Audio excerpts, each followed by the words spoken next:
இப்போ நீங்கள் என்ன கேட்குறீங்க, தனிப்பட்ட முறையில் ஏன் சார் பேசுகிறீங்க? பட்டியலில் அந்த காலத்துலேயே சுசீலா இருக்குது. ராமதாஸ் எவனையுமே படிக்க வைக்க மாட்டான், உதவி பண்ண மாட்டான். அவங்க வீட்டில் மட்டும் 3 பேருக்கு படிக்க வச்சு, ஒருத்தருங்க அமெரிக்காவில் இருக்கிறாங்க, ஒருத்தர் இங்கே இருக்கிறாங்க. நல்ல காதல் காதல் முதல்ல வந்து என்ன சொல்கிறது, நாடக காதல் வந்து இவங்க, கள்ளக்காதல் வந்து சுசீலா. இவங்களை எந்த காதல் ஏதாவது பேர் எப்படி வைக்கிறதுன்னு தெரியல. அந்த மாதிரி உள்ள ஒரு காதல் இது. சவுத்து ஃபுல்லாக மேனேஜ் பண்ணுறது யாருன்னு கேட்டால் அந்த சீதாலட்சுமி. சீதாலட்சுமி தான். யார் இந்த சீதாலட்சுமி சார்? மூணாவதா எப்படி சார்? ஆமாம், தெளிவாக அவர் இது என்னன்னா, இவங்க வந்து யாருமே ஹஸ்பண்டு கிடையாது. நார்த்துக்கு வந்து சுசீலா.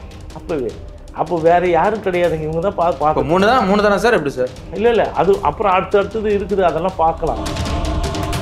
புதிய சிந்தனை நேயர்களுக்கு வணக்கம். இன்றைய சிறப்பு நேர்காணலில் நம்முடன் இணைந்திருக்கும் சிறப்பு விருந்தினர் அனைத்து இந்திய பாட்டாளி முன்னேற்ற கட்சியின் நிறுவன தலைவர் திரு CN ராமமூர்த்தி அவர்கள். சார் வணக்கம். வணக்கம்.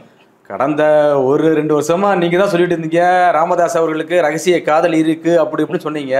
ஆனா இன்னைக்கு வெட்ட வெளிச்சமா வந்திருக்கு. அன்னைக்கு உங்க வீடியோ பார்த்துட்டு பல பேர் திட்டினாங்க கமெண்ட்ல, இந்த கிழவனுக்கு வேற வேலைகள் இல்ல, ஒரு சமூக போராளியை வந்து இப்படியெல்லாம் அவதூறு பரப்பலாமா அப்பெல்லாம் உங்களை திட்டினாங்க. அதுக்கப்புறம் அவங்களே திரும்ப ஃபாலோ பண்ணி என்னை மன்னிச்சிருங்க, நீங்க சொன்னது சரிதாங்கிறாங்க. சுசீலா அவர்களை வெளியில கொண்டு வராதுக்கு முக்கியமான காரணம் சுசீலா வேற கேஸுங்கிற சார், அது உண்மைதானே? எப்படி சார்? இல்லை ஆமாம், அதுவும் இருக்கும்ல. இப்போ வந்து நீ எல்லாம் சொல்கிற ஒரு சமுதாய தலைவர்ன்ற, நீ எப்பட்றா இப்படிலாம் பண்ணுவேன், அதுக்கு இவ்வளோ ரூபாய் கொடுத்துங்க. இப்போ முதல்ல அந்த அறக்கட்டளெல்லாம் வெட்ட வெளிச்சமாக கையெழுத்து போட்டு எல்லாம் பண்ணாங்க, அதுவே வெளியே வராமல் மூடி வச்சுருக்கிறாங்க. இப்போ நாம் சொல்லவு தானே எல்லாம் வெளியே வருது. இப்போ வந்து இதில் திண்டிவனத்தில் இருக்கிற வன்னியர் சங்க அலுவலகத்தையும் அவங்களுக்கு தான் விற்றுருக்குறாங்க, மறைமுகமாக பினாமியில் இதை வந்து விற்றுட்டாங்க. அப்போ அங்கெல்லாம் ஒன்றும் இல்லை. ஸோ இந்த மாதிரி எல்லாத்தையுமே அவங்களுக்கு கரெக்டாக செஞ்சு கொடுத்துருக்குற மாதிரி. அது என்னென்ன, நீ வெளியில் வரலைன்னா யாருக்கும் அதில் இன்ட்ரெஸ்ட் இல்லை. இப்போ நீ என்ன கேட்குறீங்க, தனிப்பட்ட முறையில் ஏன் சார் பேசுகிறீங்க? நிறைய பேர் அவங்களுடைய கேட்டாங்கல்ல ஆரம்பத்தில். நாம் வந்து அது இல்லை. நீ வந்து என்ன பண்ண, காடு வெட்டி குரு வச்சு மாநாட்டில் என்ன பேசின, கருணாநிதி குடும்பத்தை தப்பு பேசினேன். அவர் வந்து முதல் மனைவி பண்ணார், அவங்க இறந்துட்டாங்க. ரெண்டாவது அப்புறம் முத்து தானே அவங்களுக்கு, அந்த அம்மா பத்மா அந்த இது. அதுக்கு அடுத்தது வந்து தாயால் அம்மாவில் அவங்களுக்கு இது பண்ணாங்க. அடுத்தது இவங்க ராஜாத்தி அம்மா கல்யாணம் பண்ணாங்க, இது பண்ணாங்க. ஸோ அதெல்லாம் வந்து நான் வந்து இப்போ இயற்கையாக சாதாரணமாக சொல்கிறேன். அவங்க வந்து அசிங்கமாக பேசி இந்த இவன் காடு வெட்டி குரு விட்டு பேச விட்டிங்களா? அப்போ வந்து சிஎம் யார்? கலைஞர். அவர் ஜாஃபர் ஷேட் ஏடிஜிபி இன்டெலிஜென்ஸ்ன்ட்டு அவரை கூப்பிட்டு ராமதாஸை விசாரணை பண்ணணுன்னா, ராமதாஸ் விசாரணை பண்ணி அவர் ஒரு இது பட்டியல் ரெடி பண்ணி இவங்கெல்லாம் இருக்கிறாங்கன்னா, அந்த பட்டியலில் அந்த காலத்துலேயே சுசீலா இருக்குது. அப்பவே இருக்குது சுசீலா இருக்குது. இது வந்து மட்டும் தான் இருக்கா? அப்புறம் நிறைய பேர் 6-7 பேர் இருக்காங்க. அதில் வந்து இன்னொரு சீதாலட்சுமின்னு ஒருத்தவங்க. யார் இந்த சீதாலட்சுமின்னா, இப்போ வந்து அதனால தானே அவர் சொல்கிறாங்க, சவுத்து ஃபுல்லாக மேனேஜ் பண்ணுறது யாருன்னு கேட்டால் அந்த சீதாலட்சுமி தான். யார் இந்த சீதாலட்சுமி சார்? மூணாவதா எப்படி சார்? ஆமாம், தெளிவாக அவர் இது என்னன்னா, இவங்க வந்து யாருமே ஹஸ்பண்டு கிடையாது.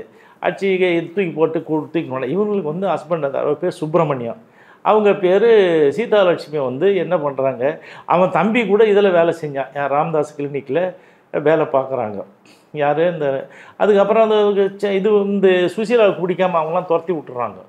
யார்? அந்த பையனெல்லாம் வேலையை விட்டு அனுப்பிடுறாங்க. அன்புமணிக்கு டியூஷன் சொல்லி கொடுத்தவர் தான் அந்த இவர் சுப்பிரமணியம், அவர் வாத்தியார். அதே மாதிரி அவங்களுக்கு ஒரு இது இருக்கிறான், ராமதாஸ் அவங்க இல்லெஜிட்டிமேட் சன் அப்படின்ற மாதிரி அவங்களுக்கு ஒருத்தருக்கான், அவர் பேர் அருள்மணி. இந்த அருள்மணி வந்து அவரும் இதே மாதிரி இவங்களை படிக்க வச்சு, ராமதாஸ் எவனையுமே படிக்க வைக்க மாட்டான், உதவி பண்ண மாட்டான். அவங்க வீட்டில் மட்டும் 3 பேருக்கும் படிக்க வச்சு, ஒருத்தருங்க அமெரிக்காவில் இருக்கிறாங்க, ஒருத்தர் இங்கே இருக்கிறாங்க. அந்த பையன் வந்து அறந்தாங்கியில் வந்து இது பண்ணிகிட்ருக்கான்.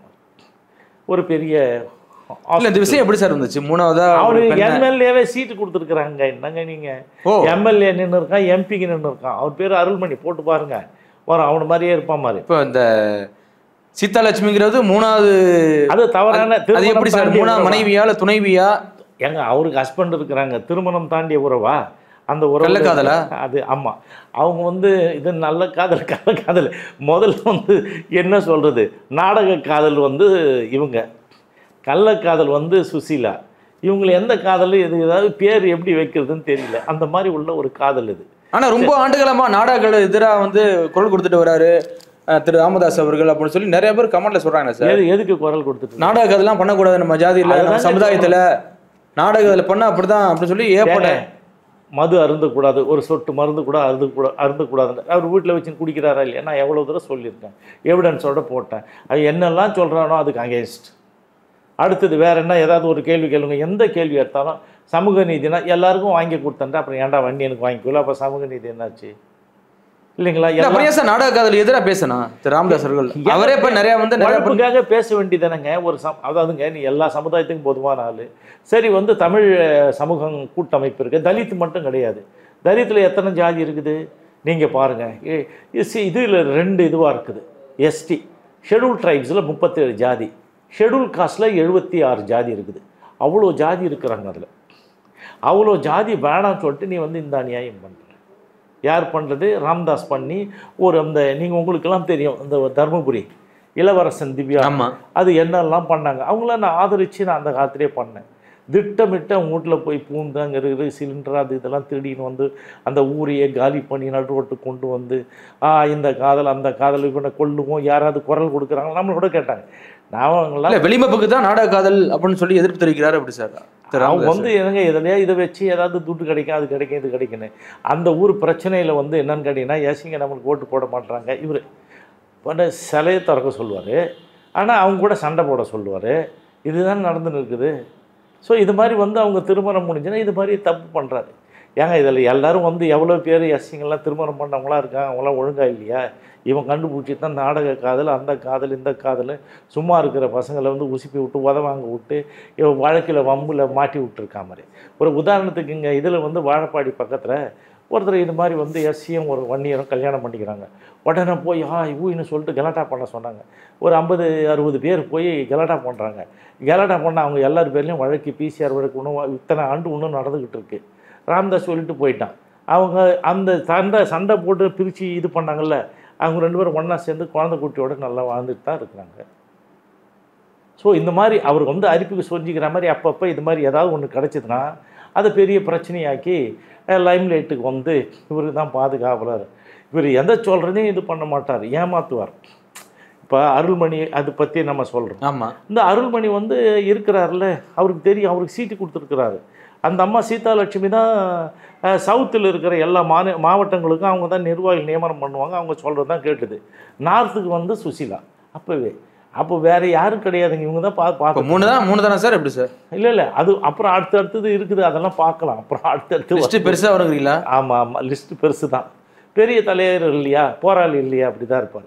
இவனுக்கு வந்து இவ்வளோ பெரிய கல்யாணம் பண்ணி இத்தனை இதை வச்சுன்னு தப்பு பண்ண இவனுக்கு வந்து எங்கெங்க நேரம் இருந்து வந்து சமுதாய வேலையை பார்த்துருப்பான்? நீங்கள் சொல்லுங்கள். நாங்கள் சொல்லண்டே சண்டே வந்து போன பையன் தானடா நீ, சண்டே வந்த நாய் தானே நீ, நாங்கள் தானடா உன்னை அறிமுகப்படுத்தினேன், இவன் தான் ராம்தாஸ்ன்னு நம்ம சொல்கிறோம்ல, உண்மையை தானே சொல்கிறோம். அப்போ வந்து யாரும் ஒத்துக்கல. உண்மை 96,000 கிராமங்க, இவன் எந்த கிராமத்துக்கு போனால் அதுவோ கிராமமாவது கணக்கு தெரியுதா? இன்னும் திரும்ப திரும்ப சொல்லின்னுக்கிறான். போய் எல்லா பத்திரிகைகள் எடுக்கணும், பச்சையாக தெரியும் அவ்வளோ இல்லைன்னு சொல்லிட்டு 15,900 தான் இருக்குது. ஸோ அது கூட வந்து 2 கிராமம்னா கூட 30,000க்கு மேலே கிடையாது. ஆம்லெட் வில்லேஜ் அது இதெல்லாம் சொல்லுவாங்க. ஸோ இப்போ வந்து சொல்கிறான், அவுத்து விட்றான். அவன் சொல்கிறத கேட்குறதுக்கு போடுறதுக்கு ஊடகங்கள் இருக்குது. இன்றைக்கி தானே வந்து இப்போ வந்து சோஷியல் மீடியாவில் வந்து எல்லாம் பரவலாக தெரிஞ்சு போச்சு. இப்போ வந்து சேட்டலைட்டில் வரும்பொழுது சேட்டலைட் பிரிண்ட் மீடியாவில் வருது. இந்த மாதிரி எலக்ட்ரானிக் மீடியா, பிரிண்ட் மீடியாவெலாம் இந்த மாதிரி ராம்தாஸுக்கு இப்படி இருக்குது, அஃபேர் இருக்குது, அது இருக்குது, இது நிறைய இருக்குது. இன்னும் கொஞ்சம் போய் அவங்க எழுதலாம். ஒன்று உள்ளபடியே இருக்குது. நாம் வந்து இன்னொருத்தர் குடும்பம் நடத்துகிறவங்களாம் நான் சொல்லக்கூடாதுன்றதுனால நான் பார்க்குறேன். இப்போ அவங்க குடும்பம் நடத்துகிறாங்கல்ல, இந்த பண்ணிவிட்டு அவங்கள போய் நம்ம ஏன் இது பண்ணணும் அப்படின்னு.